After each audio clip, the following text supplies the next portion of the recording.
Voilà, Seigneur, ce matin, tu nous as convoqués à ton Église afin de partager ta parole. Seigneur, je te prie afin que tu puisses nous accorder la plénitude de ton esprit à chacun d'entre nous, que tu puisses nous m'inspirer ce matin afin de parler de tout ce que tu nous recommandes. Père éternel, notre Dieu, sois avec chacun d'entre nous.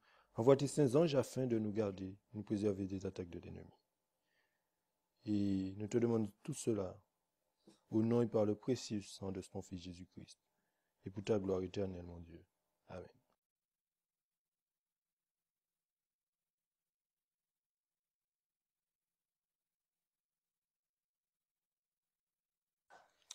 Eh bien, bonjour à tous,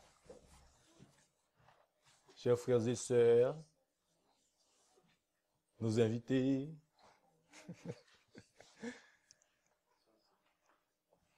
Nous allons voir ce matin quelque chose de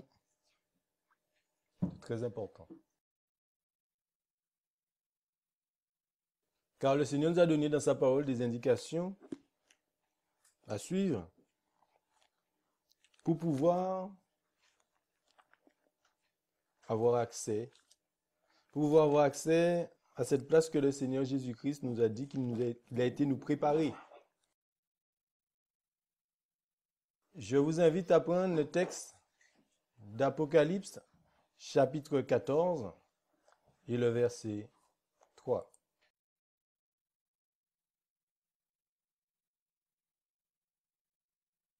Le texte d'Apocalypse, chapitre 14, et le verset 3. Nous y sommes.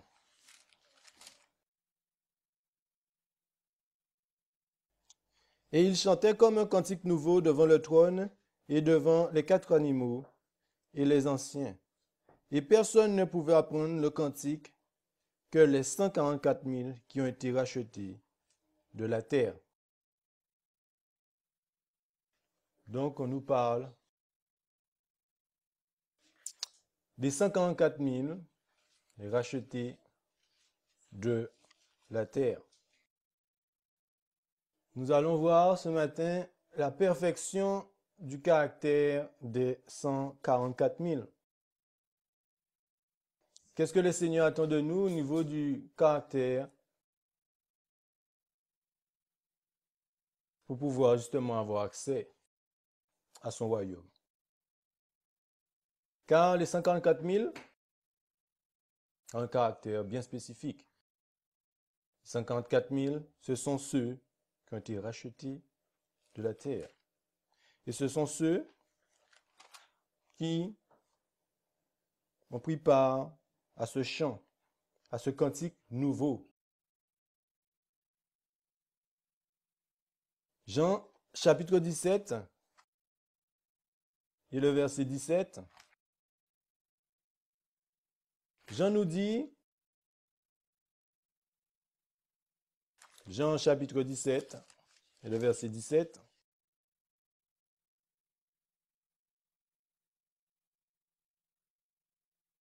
Sanctifie-les par ta vérité, ta parole est la vérité. Donc Jésus, la parole et la vérité nous sanctifient.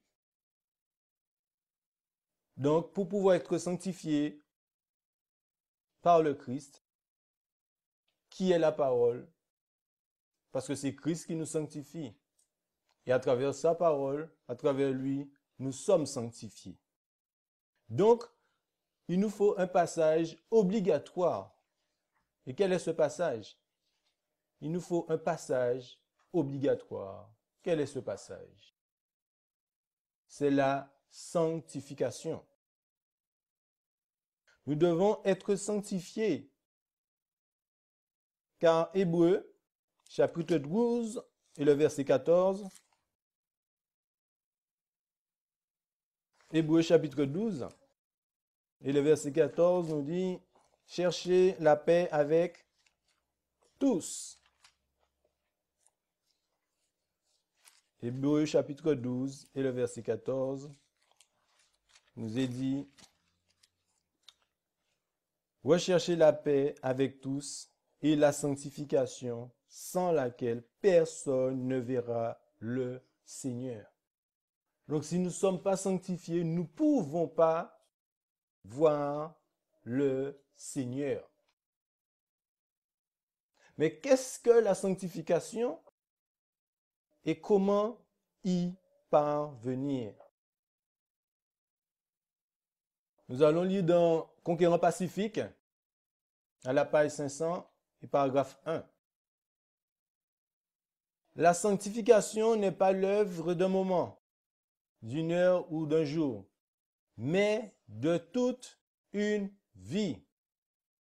On ne peut l'acquérir par une heureuse infusion de sentiments, mais c'est le résultat d'un mort définitive au péché et d'une vie constante en Christ. Donc, c'est l'œuvre de toute une vie et c'est le résultat d'une mort définitive au péché et d'une vie constante en Christ. Des efforts faibles et intermittents ne sauraient ni redresser les erreurs, ni opérer de réformes dans le caractère. Ce n'est que par un labeur long et persévérant, par une discipline sévère et un dur combat que nous pouvons vaincre. Par un labeur long et persévérant, par une discipline sévère et un dur combat que nous pouvons vaincre. Nous ne savons pas aujourd'hui quelle sera la sévérité de la lutte de demain. Aussi longtemps que Satan régnera, nous aurons à soumettre le moi, à vaincre nos péchés, tant que nous vivrons. Il n'y aura aucun arrêt dans notre marche chrétienne. Nous ne pourrons jamais dire « j'ai pleinement abouti ». La sanctification, c'est le résultat de toute une vie d'obéissance. Donc, pour parvenir à la sanctification, nous voyons que non seulement c'est l'œuvre de toute une vie, c'est le résultat d'une mort définitive au péché et d'une vie constante en Christ. Et il y a un travail aussi, un travail de labeur, une persévérance, une discipline et un dur combat. Et bien évidemment se soumettre le moi afin de vaincre nos péchés. Et la sanctification, c'est le résultat d'une vie d'obéissance. Donc, pour pouvoir parvenir à la sanctification, nous devons obéir. Donc, comment nous pouvons y parvenir? Luc chapitre 9. Qu'est-ce que nous dit la parole de Dieu dans Luc chapitre 9? Matthieu, Marc, Luc. Et le verset 23.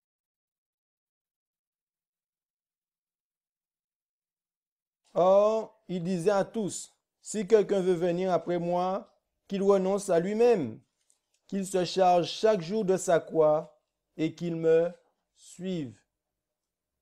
Donc, quand on dit je suis sauvé par la grâce, et puis après je ne fais plus rien, j'attends le retour de Jésus. Non, Jésus nous dit, nous devons porter chaque jour notre croix.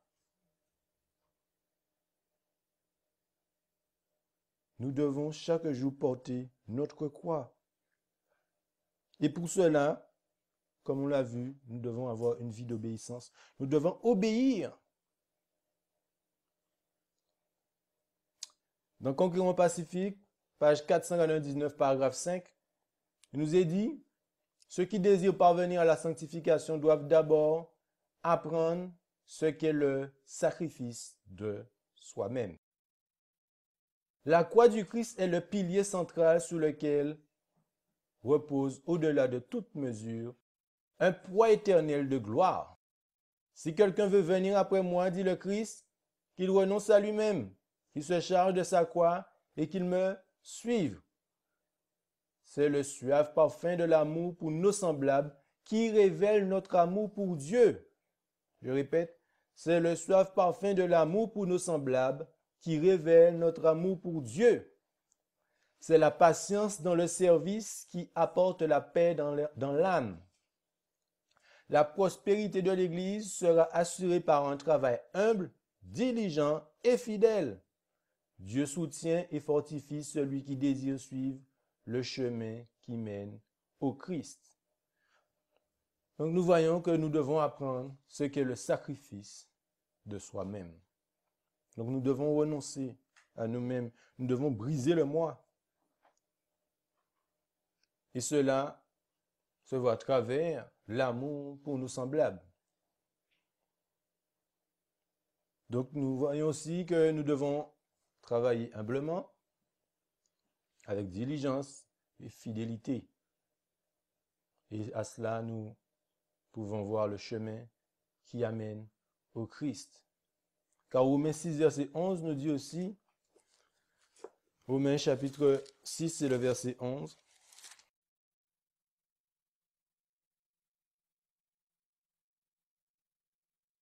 vous aussi, considérez-vous comme morts au péché, mais vivants en Dieu, en Jésus-Christ, notre Seigneur. Donc nous devons voir, nous devons mourir à nous-mêmes. Nous devons nous considérer comme morts. Car Dieu est amour. Oui, 1 Jean 4, verset 16 nous dit, pour nous, nous avons connu et cru l'amour que Dieu a pour nous. Dieu est amour, et celui qui demeure dans l'amour demeure en Dieu, et Dieu en lui. Oui, comment y parvenir? La véritable sanctification s'obtient par la soumission au principe de l'amour. Dieu est amour, et celui qui demeure dans l'amour demeure en Dieu. La vie de celui dans le cœur duquel le Christ habite sera une manifestation de piété réelle. Le caractère sera purifié, élevé, ennobli et glorifié. La pure doctrine de l'Évangile sera associée aux œuvres de justice. Les préceptes divins se confondront avec les saintes pratiques. Ok, en Pacifique, page 499, paragraphe 4.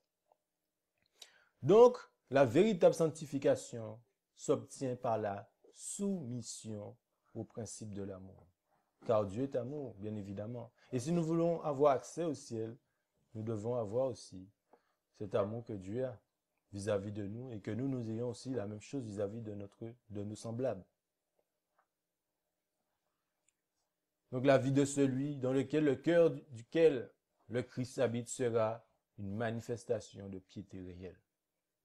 Oui, le caractère sera purifié, élevé, ennobli et glorifié. Prenons 1 Thessaloniciens, chapitre 4, et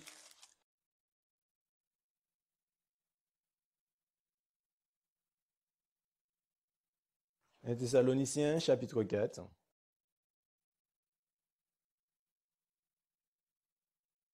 Et le verset 3. C'est ici en effet la volonté de Dieu que vous soyez sanctifiés, que vous vous absteniez de la fornication. Verset 7. Dieu en effet ne nous a point appelés à la souillure, mais à la sainteté. Donc j'ai regardé un peu dans la définition de Strong, quand on nous parle au verset 3, que vous vous absteniez de la fornication, on a pu remplacer par impudicité, infidélité, prostitution. Toutes ces choses-là, le Seigneur ne nous a pas appelés à ces choses-là, mais nous a appelés à la sanctification. Et au verset 7, Dieu en effet ne nous a point appelés à la souillure, mais à la sainteté. Et cela aussi, souillure, on peut parler d'impureté, impure. Donc, des choses qui ne sont pas de Dieu, qui ne viennent pas de Dieu. Dieu ne nous a pas appelés à, justement, à convoiter ce qui se passe dans ce monde ici-bas, mais à nous en éloigner et afin d'être sanctifiés en lui. Mais comment savoir si je marche dans la sanctification? Comment on peut savoir que là où je marche, là où je suis en train de marcher, je suis dans la sanctification? Car on a vu que la sanctification, c'est une œuvre de chaque jour. C'est tout le temps, c'est constamment. La vraie sanctification, nous avons des exemples dans l'esprit de prophétie, elle nous parle. L'esprit de Dieu nous parle. Elle dit ceci, ceux qui déshonorent Dieu en transgressant sa loi peuvent parler de sanctification. Mais cela aura autant de valeur et sera aussi acceptable que le fut l'offrande de Caïn. L'obéissance à tous les commandements de Dieu est le seul vrai signe de la sanctification.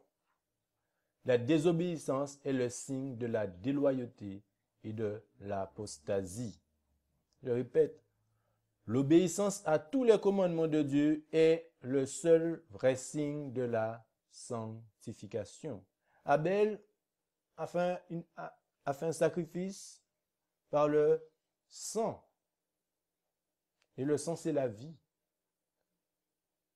Et qui nous donne la vie, par qui nous avons la vie, par Jésus.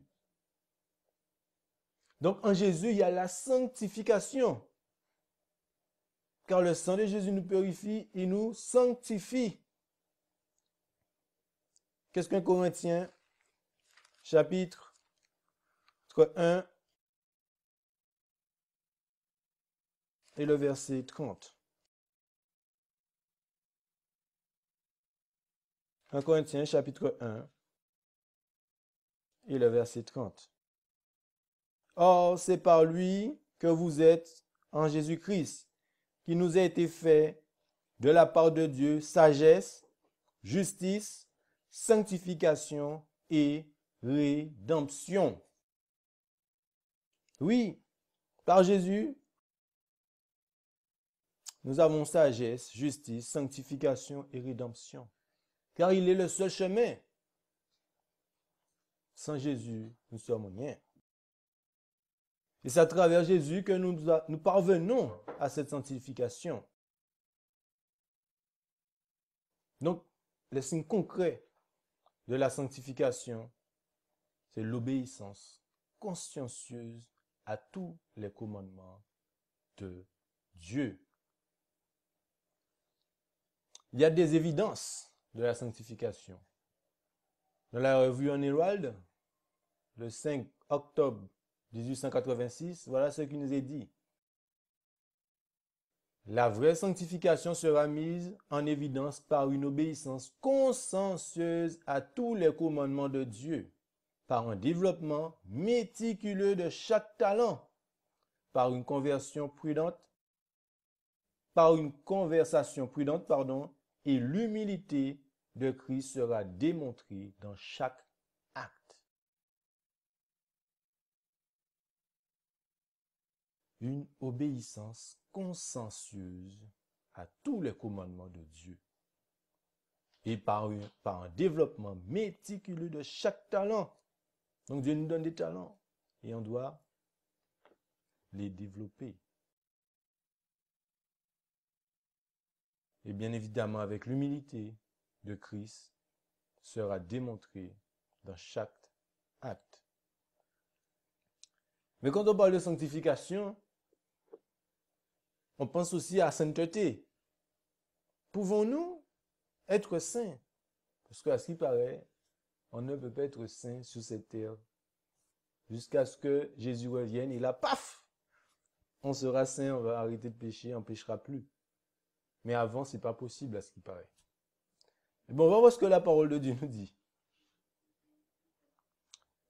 1 Pierre 1 et le verset 15. Qu'est-ce qu'il nous est dit?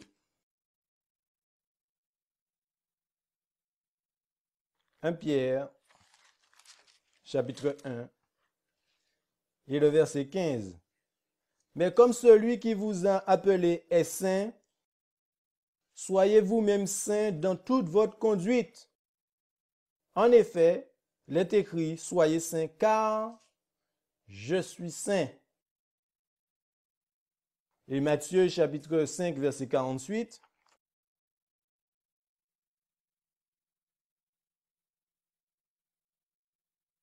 Le Père Céleste, voilà ce qu'il nous dit.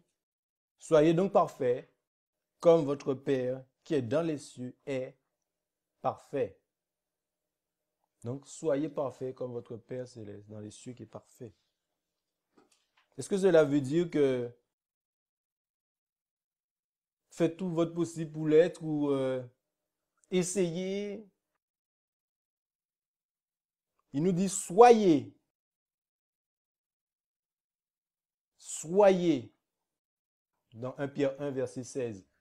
Soyez saints, car je suis saint.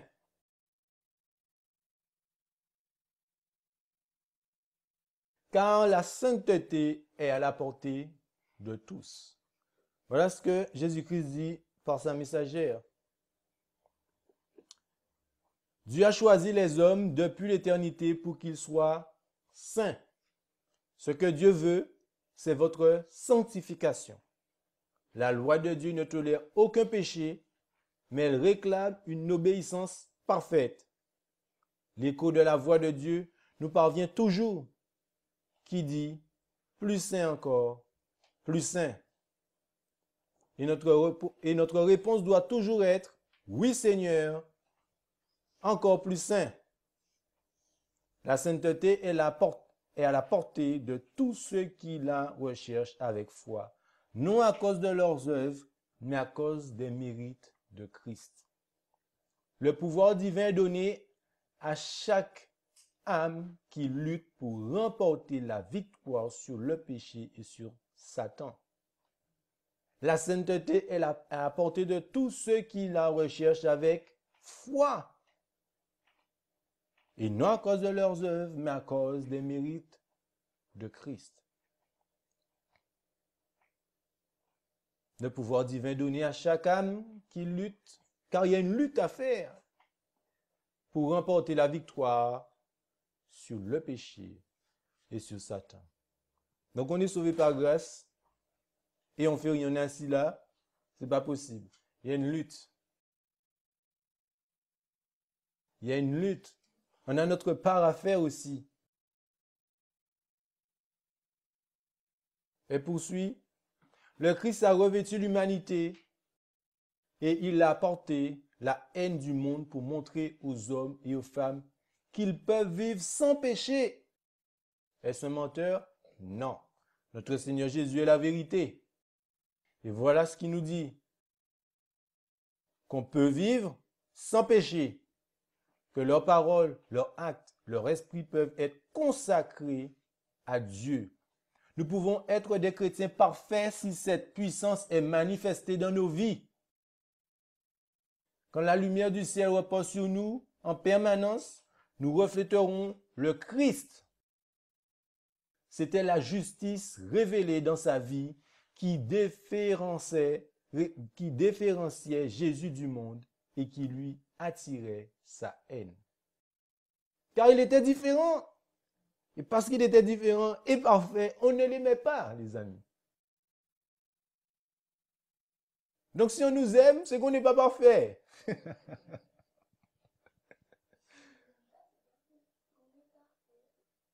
Jésus, lui, on ne l'aimait pas parce qu'il faisait la volonté de son Père. Et parce que aussi, il nous a expliqué, il a voulu nous démontrer que nous pouvons vivre sans péché. Et pour cela, c'est par ses mérites, uniquement par le Christ, que nous pouvons faire cela. Car c'est le sang de Jésus, sa pureté, sans défaut, sans tache, aucune cellule mauvaise dans ce sang. Et ce sang nous couvre et nous nettoie des hérédités, des mauvaises choses. Ce que Satan a voulu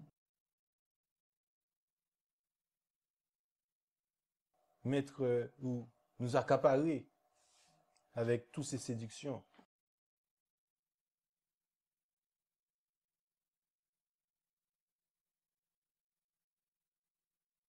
regardez ce qui nous est dit. Regardez attentivement cela.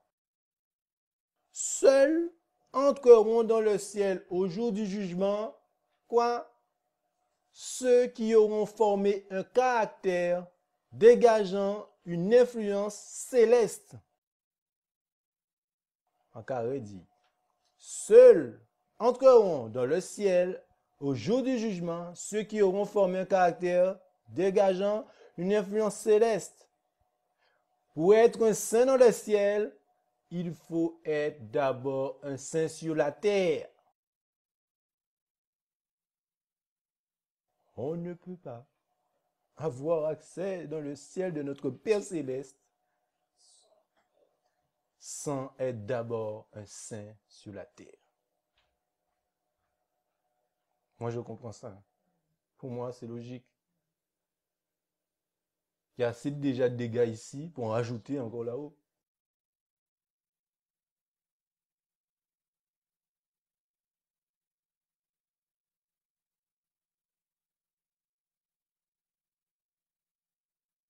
Événement des derniers jours.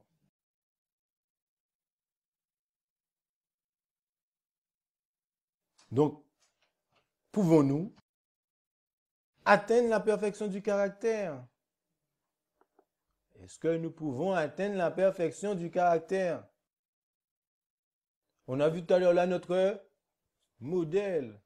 C'est en Jésus que nous pouvons atteindre la perfection du caractère. Voilà ce qui nous est dit. Le Christ représente la perfection du caractère divin. Il est notre modèle à suivre. Les paroles de Pierre sont riches de signification. Comme des enfants obéissants, ne vous conformez pas aux convoitises que vous aviez autrefois quand vous étiez dans l'ignorance. Mais, puisque celui qui vous a appelé est saint, vous aussi soyez saints dans toute votre conduite, selon qu'il est écrit, vous serez saints, car je suis saint.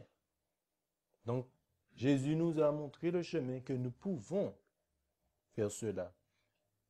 Et pour ceux qui ont des foyers, et même pour ceux qui n'ont pas de foyer, nous avons des indications à cela. La vie pratique au foyer est le test du caractère par excellence.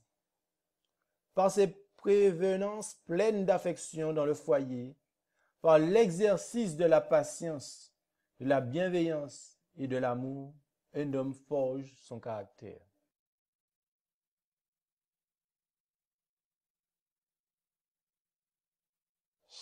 Sachant que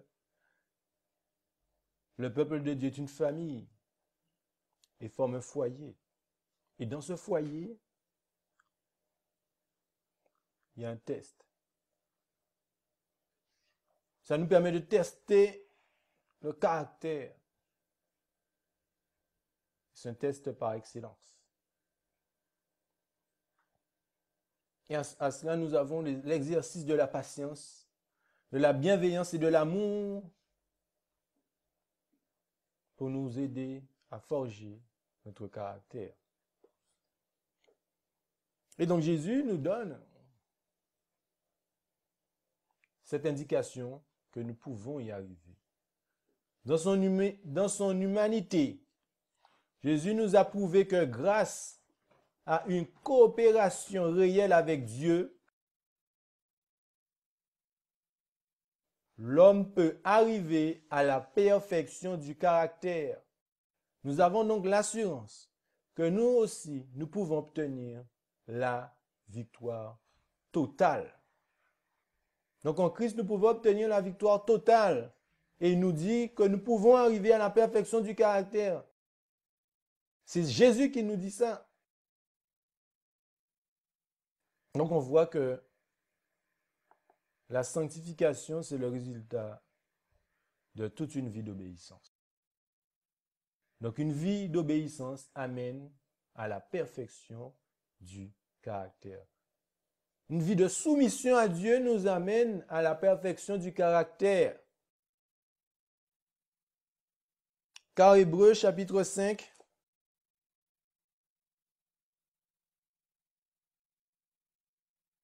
et le verset 8 et 9 nous dit, bien qu'étant fils, a appris l'obéissance par les choses qu'il a souffertes.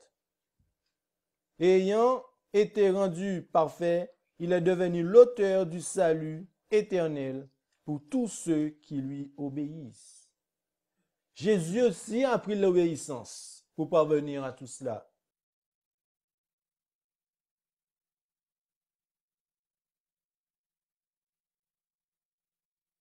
Et si lui qui a réussi à obéir au Père Céleste, si nous obéissons à notre Rédempteur, nous aussi, nous pouvons parvenir et rendu parfait.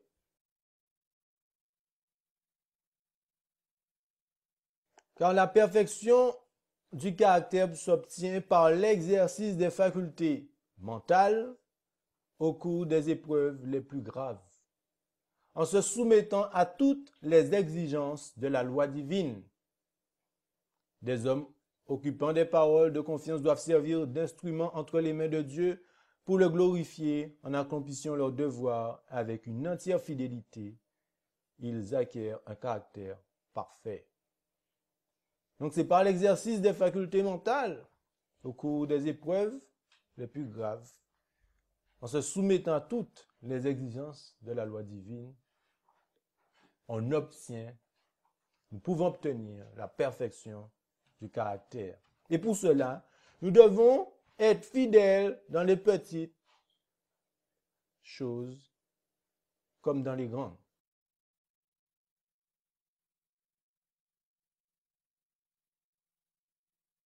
Voici ce que la messagère du Seigneur nous dit dans Testimony for the Church en 1869. À certains égards, votre cas est semblable à celui de Naaman. Vous ne comprenez pas que pour atteindre la perfection du caractère, vous devez consentir à être fidèle dans les petites choses. Bien que celles que vous êtes appelés à faire soient de peu de valeur à vos yeux, il s'agit de devoirs que vous devrez remplir aussi longtemps que vous vivrez. Si ces choses sont négligées, il en résultera une grande lacune dans votre caractère. Mon cher ami, vous devez apprendre à être fidèle dans les petites choses, sinon vous ne pourrez pas plaire à Dieu. Vous ne sauriez gagner l'amour et l'affection si vous ne faites pas ce qui vous est prescrit avec empressement et joyeusement. Si vous voulez que ceux avec qui vous viviez vous aiment, vous devez leur témoigner amour et respect.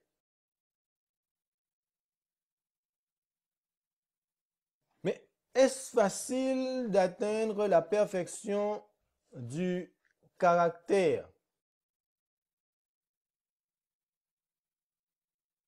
Regardez ce que Satan a voulu indiquer aux gens. Au temps d'Ésaïe, l'état spirituel de l'humanité était obscurci par son incompréhension à l'égard de Dieu. Pendant longtemps, Satan s'était efforcé de faire croire aux hommes que leur Créateur était l'auteur du péché, de la souffrance et de la mort. Ceux qu'il avait ainsi trompés s'imaginaient que Dieu était un Dieu cruel et exigeant, qu'il les observait pour les accuser et les condamner. Il ne recevrait pas les pécheurs qui venaient à lui. La loi d'amour qui régit le royaume des cieux avait été présentée par le grand séducteur comme une atteinte à leur bonheur, comme un joug pesant auquel ils devaient se soumettre avec joie. Satan prétendait qu'on ne pouvait pas obéir aux préceptes de cette loi et que les pénalités attachées à sa transgression étaient infligées d'une manière arbitraire.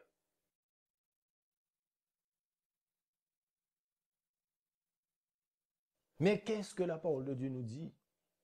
Dans Philippiens chapitre 4, verset 13, Je puis tout par Christ qui me fortifie. Oui, qu'est-ce que le Christ nous dit? Mais le Christ ne nous a jamais dit qu'il était facile d'atteindre la perfection du caractère, car le caractère noble et bien équilibré ne nous est pas donné à la naissance ou d'une façon accidentelle. On l'acquiert par des efforts individuels, par les mérites de la grâce du Christ. Dieu nous donne les facultés, les talents, à nous de former un caractère. Nous y arrivons au prix de luttes dures et sévères avec le moi. Sans ça, sans cette lutte, ça va être très compliqué. Mais il ne nous a pas dit que cela va être facile, mais il ne nous a pas dit que cela ne sera pas possible non plus.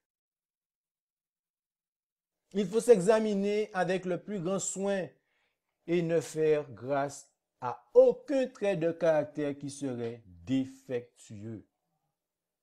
Aucun cas. Que nul ne se déclare incapable de remédier à ses défauts de caractère. Si vous aboutissez à une pareille conclusion, vous n'obtiendrez jamais la vie éternelle. L'impossibilité n'existe que dans votre volonté. Si vous ne voulez pas, vous ne pouvez pas vaincre. La difficulté réelle se trouve dans le cœur qui n'a pas été sanctifié et le refus de plier sa volonté à celle de Dieu. Voilà de quelle manière nous ne pouvons pas. Si déjà nous sommes négatifs et que nous disons que nous ne pouvons pas aboutir, eh bien nous ne pourrions pas obtenir la vie éternelle. Donc nous avons notre part à faire. On ne doit pas renoncer, on ne doit rien lâcher. Car il fera tout son possible pour nous faire chuter l'ennemi. Il va tout faire pour mettre des bâtons dans nos roues. Il va vouloir nous séduire constamment. Mais si nous avons le regard fixé sur Jésus-Christ, nous n'avons rien à craindre. Il harcèle, il fait que ça. C'est du harcèlement. Exactement. Il essaie d'aller à l'usure. Mais Jésus nous dit dans Philippiens, je puis tout par Christ qui me fortifie. Voilà. On doit combattre contre ça. D'arrache-pied.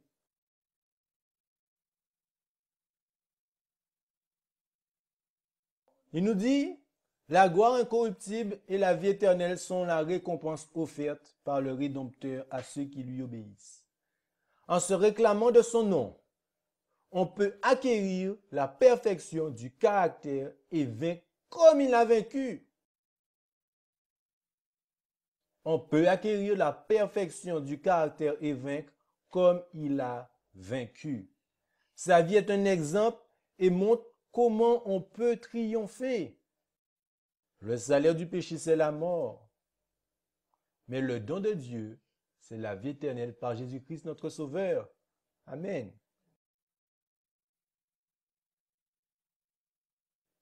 Et pour cela, les intelligences célestes opéreront avec l'homme qui recherche, avec une foi inébranlable, la perfection du caractère. Ça veut dire que nous devons aussi rechercher avec une foi inébranlable la perfection du caractère. Comme on disait, on ne doit pas se décourager.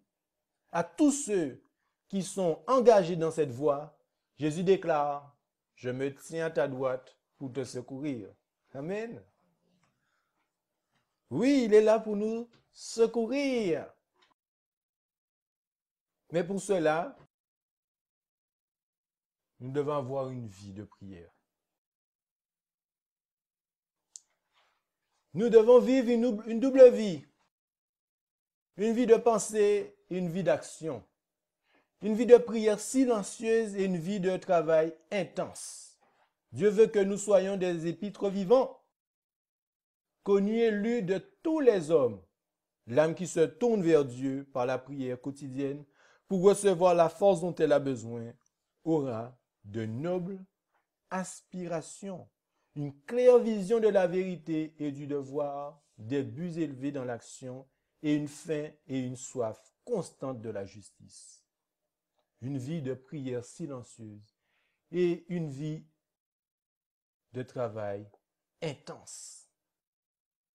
La force acquise par la prière joint à la discipline personnelle nécessaire à une meilleure méditation nous prépare à affronter les devoirs quotidiens, à être en paix en toutes circonstances, quelle que soit l'épreuve. Les tentations rencontrées chaque jour rendent la prière indispensable. Pour être protégés par la puissance de Dieu, nous devrions sans cesse prier silencieusement afin de recevoir secours, lumière, force et connaissance. Mais la méditation et la prière ne peuvent pas remplacer l'action bienfaisante et continue. Pour parvenir à la perfection chrétienne, nous devons à la fois travailler et prier.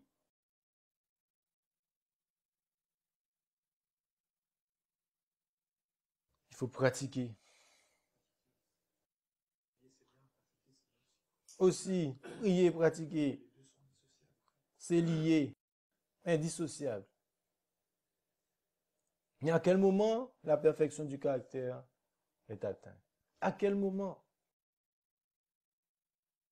La perfection du caractère est atteinte quand le chrétien éprouve constamment le besoin d'aider les autres et de leur faire du bien. On parlait de ça ce matin. C'est l'influence de cet amour débordant de son âme qui lui communique une odeur de vie qui donne la vie et permet à Dieu de bénir son travail. Donc le soutien aux gens qui sont en difficulté, les veuves et les orphelins, être consacré notre vie à Dieu. Car nous voyons la démarche du Seigneur Jésus. Il faisait ça tout le temps. Il était tout le temps dehors, il voyait tout le temps du monde. Il guérissait les gens. Tu as faim, tiens la nourriture. Tu as soif, voici de l'eau. Il pratiquait l'amour envers son prochain. Mettre en place, faire, pour soutenir. Le plus beau travail. À travers les siècles, l'ascension aux richesses et aux honneurs a toujours constitué une menace pour l'humanité et l'humilité et la spiritualité. À travers les siècles, l'ascension aux richesses et aux honneurs a toujours constitué une menace pour l'humilité et la spiritualité. C'est au moment où un homme réussit, où ses semblables parlent de lui favorablement, qu'il est en grand danger. L'homme conserve toujours sa nature humaine. La prospérité spirituelle ne peut être maintenue qu'aussi longtemps que l'homme, sans sa dépendance totale envers Dieu pour l'acquisition de la sagesse et de la perfection du caractère, et ceux qui ont le mieux conscience de leurs besoins de dépendance de Dieu sont généralement ceux qui disposent le moins de richesses ou d'honneur humain pour s'y appuyer.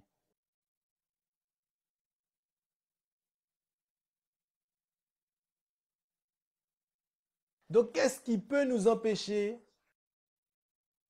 Qu'est-ce qui peut empêcher à quelqu'un d'atteindre la perfection du caractère? Oui, le monde. Aimer les choses du monde.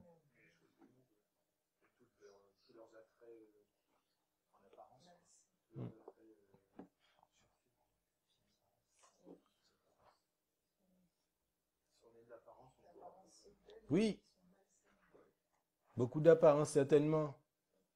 On peut dire qu'on juge, qu'on parle comme ça, mais Dieu nous dit qu'on ne doit pas faire les choses du monde. On est différent. Jésus était différent. C'est parce qu'on ne l'aimait pas. Pourtant, il arrivait à se fondre être avec tout le monde, mais néanmoins, il gardait ses principes.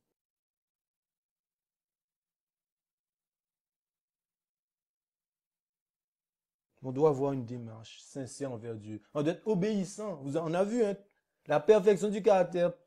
Cela, nous pouvons parvenir par l'obéissance. Car la perfection du caractère ne peut être atteinte en dehors du renoncement à soi-même. La satisfaction de l'appétit s'oppose à la perfection du chrétien. Ceux qui donnent libre cours à leur appétit ne peuvent en aucun cas atteindre la perfection du caractère.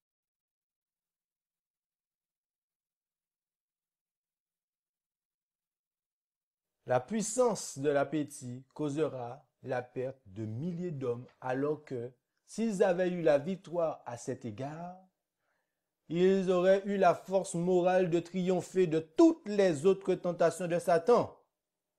Mais ceux qui sont esclaves de leur appétit ne pourront atteindre à la perfection du caractère. La transgression permanente de la loi de Dieu depuis 6000 ans a produit la maladie, la souffrance et la mort. Alors que nous approchons de la fin des temps, la tentation de Satan à propos de l'appétit sera toujours plus forte et plus difficile à vaincre. On voit comment nos premiers grands-parents, Ève, elle a chuté. On voit qu'il a vendu son plat d'aînesse.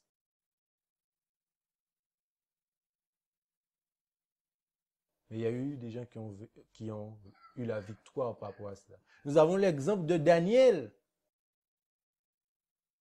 qui a refusé de manger les mets du roi. Mais après, Dieu a fait des miracles parce qu'il obéit à Dieu. C'est pas prosterné devant les idoles. C'est l'engagement par rapport à la foi qu'on reçoit de Dieu qui va faire que Dieu va nous aider. Exactement.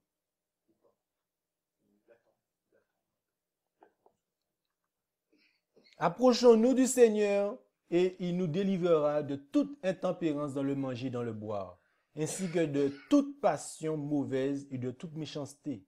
Humilions-nous devant lui en abandonnant tout ce qui corrompt la chair et l'esprit, afin que dans sa crainte, nous puissions arriver à la perfection du caractère.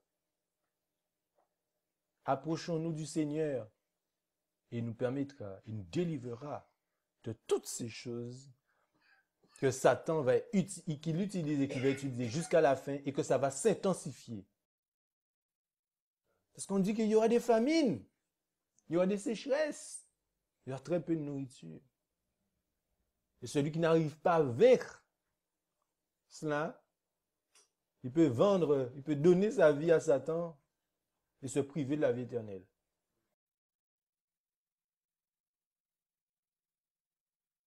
Et il n'y a pas que ça.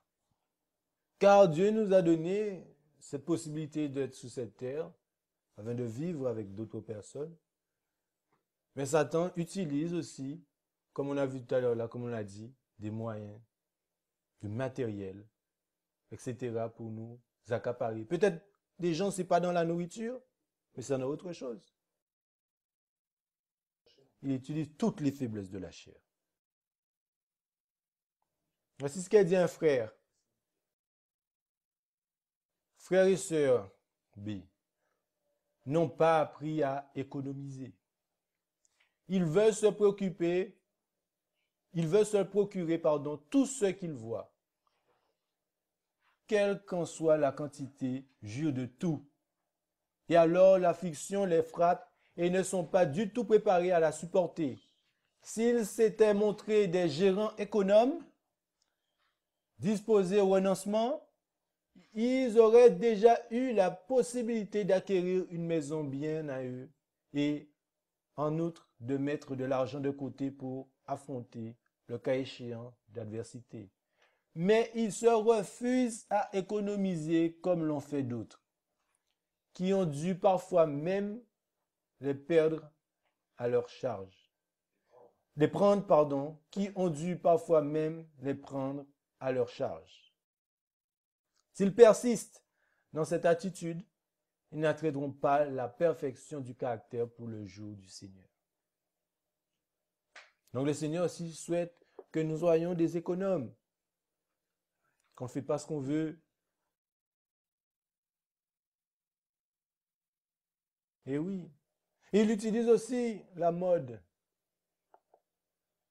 Presque aussitôt après leur naissance, les enfants sont soumis à l'influence de la mode.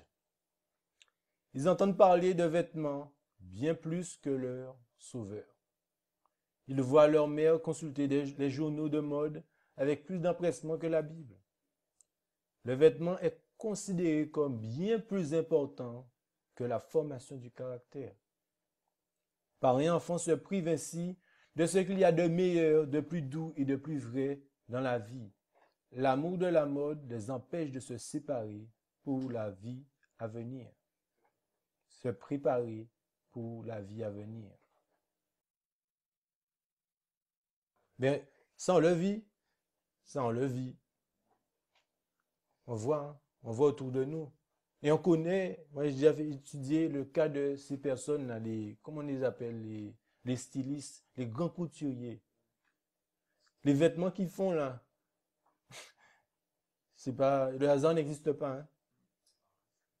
Le hasard n'existe pas.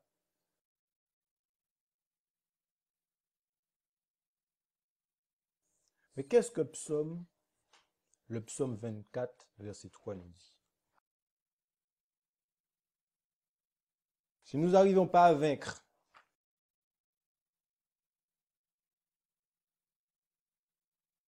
ces choses,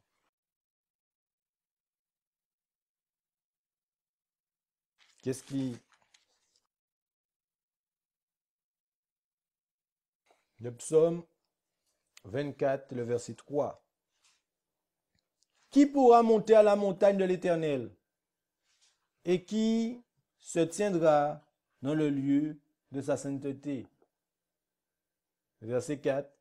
C'est l'homme qui a les mains nettes et le cœur pur, dont l'âme ne se porte pas vers la fausseté et qui ne joue pas pour tromper. Et Matthieu chapitre 5 et le verset 8 nous dit « Heureux ceux qui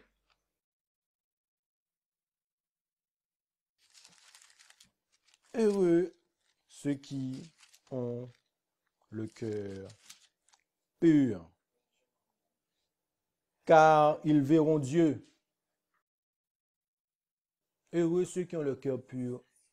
Donc si notre cœur n'est pas pur, on ne peut pas voir Dieu. On ne peut pas non plus aller sous sa montagne sainte. Premiers écrits, page 71, paragraphe 2. J'ai vu que nul ne pouvait avoir part au rafraîchissement s'il n'avait auparavant obtenu la victoire sur chaque défaut. Je reprends. J'ai vu que nul ne pouvait avoir part au rafraîchissement s'il n'avait auparavant obtenu la victoire sur chaque défaut. L'orgueil, l'égoïsme, l'amour du monde. L'orgueil, l'égoïsme, l'amour du monde. Sur chaque parole aussi et action mauvaise. Il faut donc s'approcher toujours plus près du Seigneur et rechercher sérieusement cette préparation indispensable qui nous rendra capables de subsister au combat du jour du Seigneur. Souvenons-nous que Dieu est saint et que seuls des êtres saints peuvent subsister en sa présence. Donc nous devons atteindre cette sainteté. Et nous avons vu que Jésus nous donne cette capacité et nous dit que nous pouvons atteindre cette sainteté. Car le prince du monde vient, dit Jésus. Il n'y a rien en moi. Jean 14, verset 30. Rien en lui ne faisait écho au sophisme de Satan. il ne donnait pas son consentement au péché. Il ne céda pas à la tentation, même en pensée. Nous pouvons faire de même. L'humanité du Christ était une vie à la divinité. La présence du Saint-Esprit le rendait apte au combat. Or, il est venu pour nous rendre participants de sa nature. Aussi longtemps que nous sommes unis à lui par la foi, le péché ne domine pas sur nous. Aussi longtemps que nous sommes unis à lui par la foi, le péché ne domine pas sur nous. Dieu fait en sorte que par la main de la foi, nous saisissions fortement la divinité du Christ afin d'atteindre la perfection du caractère.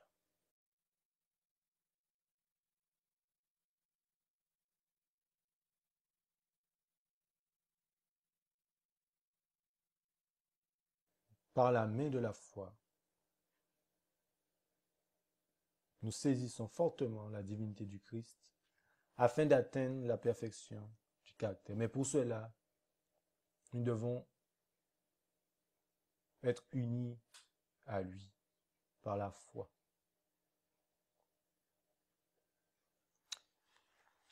Car, prenons ce dernier texte, Apocalypse, chapitre 22, le verset 11.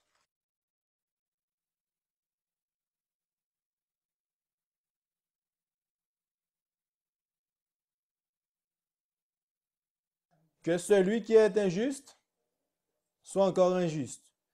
Que celui qui est souillé se souille encore. Que celui qui est juste devienne plus juste encore. Et que celui qui est saint se sanctifie encore davantage. Voilà, nous parvenons au terme de cette terre. Nous sommes à la fin du monde. Jésus revient. Et voilà ce qu'il nous demande. De pratiquer la justice, encore la justice, et que celui qui est saint se sanctifie encore. Que le Seigneur puisse nous permettre d'avoir cette relation étroite avec notre Seigneur Jésus-Christ. Que nous soyons fidèles, obéissants dans les petites comme dans les grandes, afin de pouvoir atteindre sa perfection du caractère pour pouvoir voir Dieu. Sans cela, nous ne pouvons voir Dieu. Alors que le Seigneur puisse nous bénir, nous fortifier, nous encourager. Nous ne devons pas baisser les bras, même si Satan voudra mettre des embûches sur notre chemin. Mais comme nous l'avons lu, Philippiens nous dit, je puis tout par celui qui me fortifie, Jésus-Christ. Que le Seigneur nous bénisse. Amen.